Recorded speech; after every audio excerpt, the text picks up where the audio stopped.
Hello, everyone, and welcome to another edition of the SVG at the Rink series. We're going to head out west like we've done multiple times. We've spoken to the Sharks. We've even spoken to a bunch of West Coast teams, the Avalanche and whatnot. So we're going to go to sunny Anaheim, California, and speak with the Anaheim Ducks. I'm pleased to be speaking with Rich Cooley. He's the Director of Production Entertainment for the Ducks. Rich, how you doing, man? How is the season so far, and how's California? Doing well. California is great as always. Our season's not going as well. The what's happening on the ice, not exactly the way everybody had thought, but we got some good young kids coming up that they're exciting to watch. So our fans have some fun to watch.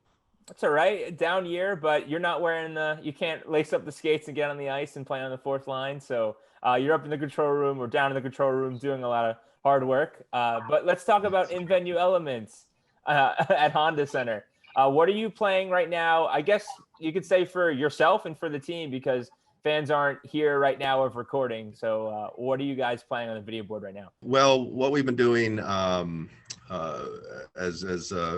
quite a few folks already know, we're an extension of the broadcast basically now. Since there's no fans, we've pretty much catered to what they need for interviews and making sure that their show is up and running.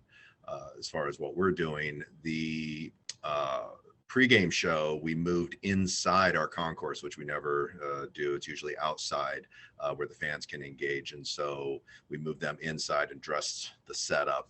And so that's been something different. But other than that, we've basically just been entertaining ourselves. Davin Maskey, our entertainment manager, has been running old clips of 80s video games on this loop. So everybody just stares at Pac-Man and Asteroids and all these old games because why not, right? Yeah, just catering to the team as well. Want to make sure that the music and the atmosphere, even with the fake crowd noise, goal horn, PA announcer, that's as normal as it can be for our players. So it feels as much as we can give them a normal experience on the ice. That's what we're trying to do. But it'll be nice when the fans come back and they don't have to, listen to the fake crowd noise as much. And spoiler alert, at time of recording, we're recording on April 13th. April 16th, fans will be back at the Honda Center. So my question to you is, what have you kind of thought about that you're going to play on the video board? I'm not sure Pac-Man and the 80s video games will still work with fans in the seats. So what have you thought of? Have you kind of sketched out run a show that you're going to run for fans that are inside? Yeah, we're going to go back to the playbook of some of our sponsored elements that we haven't had a chance to do this year.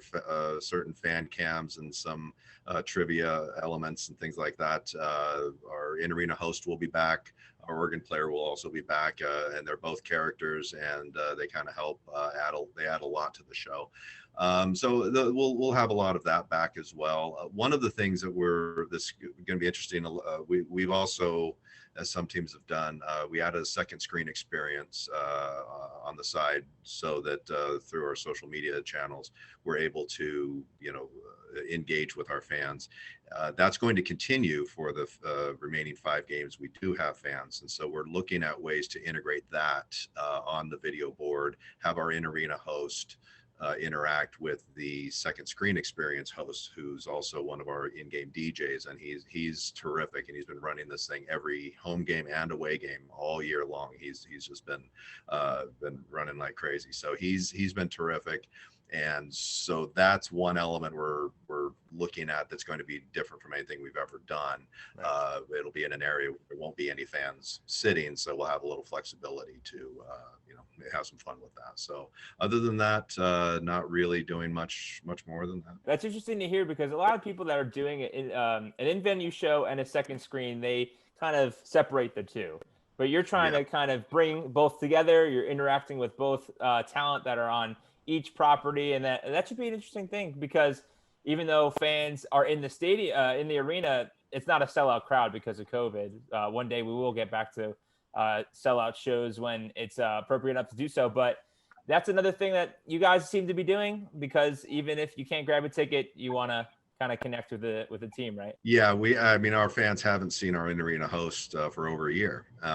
They haven't seen our in-arena host and our organ player. They do these skits together, traditional kooks, but they're great. And so seeing them not only in the arena, but also on the Flying V, I think, which is the name of the second screen experience. I think that'll be fun for the fans that can't make it into the arena. It's going to be interesting. How much can we do is TBD, but we definitely are going to make sure a segment or two are engaging. All right, Flying V, good segue, because the reverse retro jerseys are something that the NHL teams have been doing, all 31 teams. And you guys are doing a throwback to, I believe, the 95 Mighty Ducks. So you could see a young Paul Correa used to be wearing those jerseys back in the 90s. And of course, a lot of things are going around because the Mighty Ducks show is on Disney Plus. But sticking to within the organization, what do you guys have created to feed off that new jersey? Is it content on social? Is it stuff on the video board? How are you guys generating kind of a buzz for those fans that may be nostalgic and for those that enjoy the cartoon looking duck that everyone seems to fall in love with? Yeah, they're kind of a hit. People love those things now, and we're definitely pulling out some old photos and video of Paul Correa. Teemu Selanne also wore that jersey as well. Guy Hebert was our longtime goalie in the 90s. He's a broadcast on the broadcast doing as a color analyst as well, and he's kind of pulling out some of his old jerseys and things of that nature and helmets, and so everybody's embracing it. We're just trying to find anything that people can remember, relate to, that we have in our archives.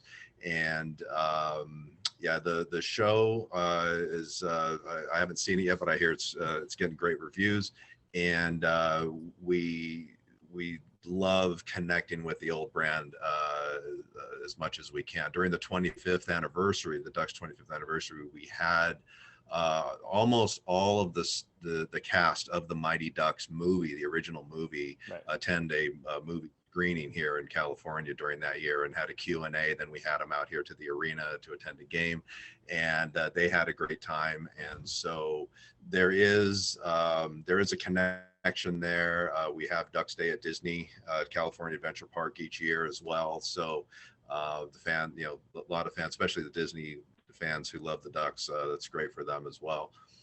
So it's just looking for ways to embrace all of that. And new content, I think this year has been challenging with doing it virtually, but I think as we move forward and whatever happens with this show, looking forward to having fans in the arena next year. If there's still fuel on that fire, we can just keep keep doing some things with it. So yeah, it's a lot of fun. The fans love it, and gives us something creative to do whenever you get to work with 90s creative. Right. And it's just so, it's like there's no rules. It's like it's the movement and the animations. It's like you almost can't even screw it up. So Exactly. It's going to be a lot of fun. As I do with all these interviews, I want to give you an opportunity to give shout outs to the crew members. I know it's not just Rich Cooley up there pushing the buttons, but there's a lot of other individuals that are making the show run as smooth as possible. And with the fans coming back, you'll lean on those people a little bit more. Who do you think deserves some shout outs? Everyone, or do you have some names on top of your brain? Yeah, our full-time staff, we're not very big, but everybody works extremely hard. We support not only the Ducks, but our Honda Center events and things of that nature, and this new district that we're building out here. So yeah, Davin Maskey, our entertainment manager, a very creative guy. He oversees and produces our in-game entertainment. Then we have Peter Uvalli and Gabe Suarez, who are our head producers in the production department. Martin Victorio and John Lopez are also editors, animators, producers. They wear a lot of hats. Everybody does so much. It's almost impossible to just identify everything they do. At the end of the year, you look back and you're like, how did this small group even do this? So, right. yeah. And then we have a Sarah Montesinos who is, helps us, helps keep the fort down on the administrative side. So that's pretty much our whole staff. And then our game day staff, we share staff with all the local teams out here, and they work all over Southern California. They're great professionals, and obviously we can't do the show without them. Right. Well, with the rollout of the vaccine, fans are coming back. Last 5 games, so last 5-game push into the end of the regular season. Enjoy the time, Rich, and congratulations. You somehow made it through the rough time of the pandemic and bringing back more closely to normal production. But Rich, I really appreciate you taking the time, sir. Stay safe, stay healthy, and hopefully when it's safe enough to do so, I'll fly nice jet plane over to the West Coast and say hi when I'm in town. Please do.